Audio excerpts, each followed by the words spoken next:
Welcome, everyone. This is Nichel Anderson. I'm your host for my podcast show, Surviving Your Journey Toward Success. Thank you so much for joining me this week. This is May 11th, my last month of my season 3, where I start preparing or getting ready to go on my summer break.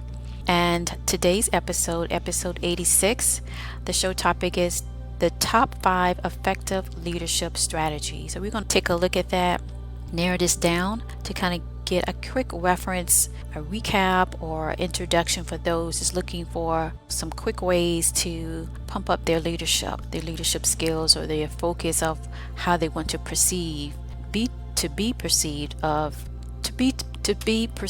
as an effective leader. So let's go ahead and just jump into this. I like to start off my show by saying, in this day, I'm thankful to the prime creator of all things, that I give thanks for this blessing and opportunity, that I will use it for the greater good. Welcome, my survivors of the journey, to my podcast that aims to inspire and motivate you, that will continue to have joyfulness in your heart and peace of mind, and for your sustained success. All right. So into this particular episode, it just came to me to kind of like, I need to do this more often. I think just going to narrow it down. These are the 5. I might do that starting in my season 4, my podcast show.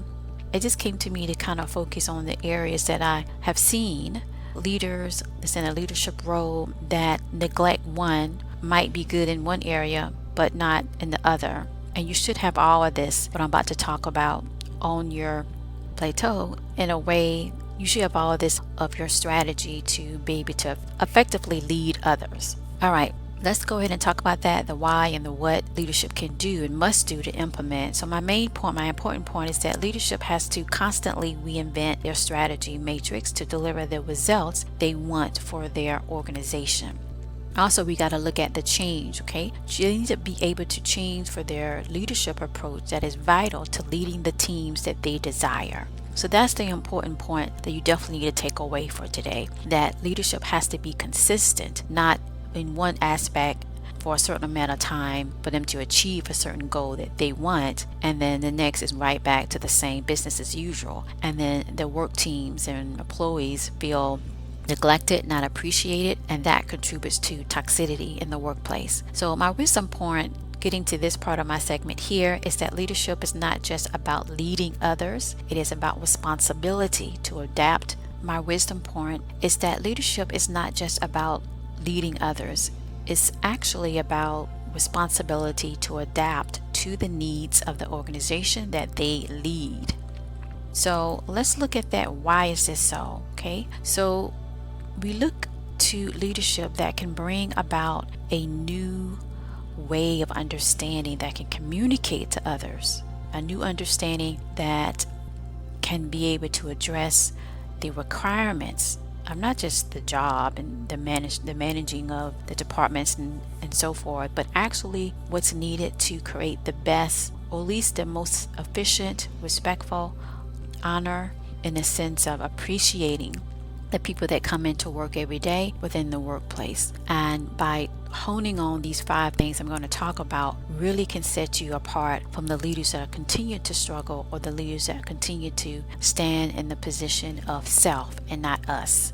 Who are we really talking about? Well, we're talking about these top 5 leadership strategies that can help those that seek a better way to be able to connect with the people that they lead. That's basically what leadership is. And sometimes it get lost in the overall power of that particular position. But to me, leadership is also being humble. And that might be a different podcast I will do, probably starting in my season 4. But nonetheless, let's get right to it. The top 5 leadership strategies are: number 1, interpersonal skills that actually connects to the diversity of others and ability to change as the internal humanity of employees change as well. Just like the market can change, the environment internally can change based on the makeup of the people that work for you. I need you to replay that so you can really sink in and think about that. For instance, it's not just about being likable. You got to look at it as, are you being in a way that you connect with someone or a team or what have you, that understand your viewpoint,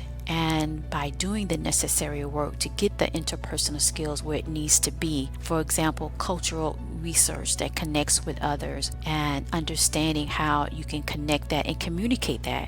Which leads me to my number 2 leadership strategy for effective leadership is communication.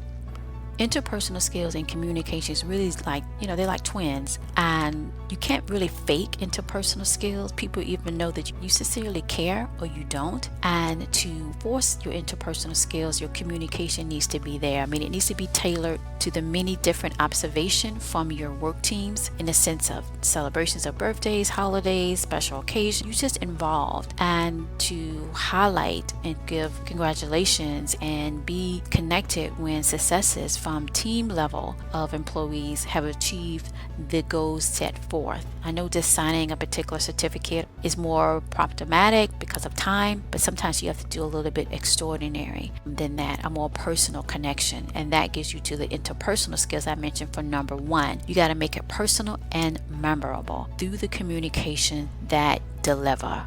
That could be written or that could be an actual phone call. An actual phone call helps more if you get away to so much technology to be able to really open up that avenue of connecting with your employees.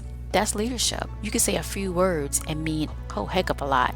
Number 3 strategy is getting to the point that is understanding. So understanding of the rules and policies set forth to conduct the needed simulation of providing or getting feedback based on the review of those rules and policies they decided on. So you need to basically have a time reference reprimandum or a reference phase where you are reviewing to look at the rules and policies set forth and to prove that the prior decisions made is working in alignment to the actual diversity of the organization. And that goes back to number 1 when I mentioned that you're actually connecting with the diversity, but that plugs into understanding the rules that you set forth. Sometimes you have to change some rules based on the climate, based on the market, based on what needs for the business, but also based on the type of employees that work for you. For example, the work schedules. Is it being more flexible? Everybody really loves a flexible job. I know some jobs can't have that type of flexibility too far out, and I get that, but the goal is to make sure during the hiring process, you're hiring the ones that will be inclined. You can't really say, and I'm going to do a podcast on this, advertise for one position, leave a gray area, then you hire them, and then your rules is basically strict as I don't know what, and then you're surprised because that comes off with the leadership. That comes off with, well, why higher management is making these decisions when I was hired and this wasn't disclosed to me and all of this, and now so it creates that friction. It builds the seeds that leads to toxicity. So you want to understand the rules that you have implemented, and is it in compliant, in relation, connecting in alignment to the workers that you have and what you implemented HR to communicate the policies and so forth that they would accept, and make sure it's in alignment of being some you got to have some type of flexibility. And that's where being an effective leader, where people will remember you as the prestige leadership that you can do. So number 4 is being open and honest, admitting errors, problems that doesn't present the objective that you wanted. And that hones on to looking at the decisions that were made, but you have to admit wasn't on par, or at that time the data that you presented, that's what you actually decided on. So you did the best that you could at that moment, but you're willing to take responsibility for it. So that's being open and honest. This by far, along with communication, goes back to number 1, interpersonal skills, because you are willing to admit and connect that you're human, but you're willing to still lead with a plan. To me, leadership is not about you standing tall and you never fall, and how would you actually learn things? That's what life is. Life is about learning. Fall down, if you get back up, that's very strong, and then you're willing to make another decision to make it happen, to get the results. That is strong leadership, in which I like to call prestige leadership, because it gives you the ability to connect with people, to accept any type of errors or wrong things that was wrong or what have you, and by being very patient in the process to get it right will reinforce your prestige in leadership. So number 5 is the last takeaway, and this is the decision making, which is basically observing the last decisions made and effectively measuring the outcome, thus the consistency in good decisions with results that are in alignment to those expectations offered to employees that will create your plateau of success. So decision making, and when I wrote these tips down, these strategies down, I kind of thought about maybe I should flip it, have decision making number one, and then interpersonal skills. And actually, I think this is perfect how this lined out. Decision making is the definition of leadership. If you are ineffective in decision making, I suggest that you go back to number 3 point where I highlight about your strategy should be focusing on understanding of the rules and policies. And that's also include the vision, the mission, data, and decision making is great for number 5. That's the cream of the crop because the root of it is interpersonal, because you're trying to connect with your people, that when you speak, they listen, they empowered, they're motivated, there's no toxicity. And number 5, they're willing to go above and beyond to make sure the brand is what it is that you're selling to customers. You get that? I need you to replay that as well. So decision making is very key. I think it's right on point as number 5 because that's something you need to take away with as well and measure your decisions. Are they correct? How much of success came out of decisions that you make? And are you getting advisor, your top tenants there giving you good advice, because that plays into a lot of your decision making, and you need to look at that and make adjustments where needed. I'm going to go ahead now and move on to my strategy to succeed. It's real simple. I want you to network with other leaders, okay? Learn what they do. Compare your notes. Learn about the circumstances and challenges that they went through to hone on these 5 areas that I point out, because research is power. And I love research. And that's what you need to do. So let's move on to for your task to dusk to dawn. Basically, I want you to catch up on reading studies that offers additional practices to succeed in these top 5 strategies that I listed it for effective leadership. Your motivational takeaway is this: anything is possible when we set the path for success that encourages leadership to lead effectively and efficiently. All right, thank you so much for joining me for my podcast episode from my podcast show, Surviving Your Journey to Success, just to give you some information to not only stay in contact, but with the other things that I offer. I provide career consultation, offering the first 30 minutes are free. Thereafter, there is a fee excess afterwards per hour and can be discussed on a case-by-case basis, depending on your need. So if it is an emergency and you need some consultation regarding your career or choices that you're about to make moving forward, in a sense, in your personal type objectives, then you can definitely contact me. The primary way to contact me is by email, which is info@nichelanderson.com. Now, I do have a toll-free number on my website. Now, that is actually only for webinars, when I'm doing like a free webinar and you're calling in.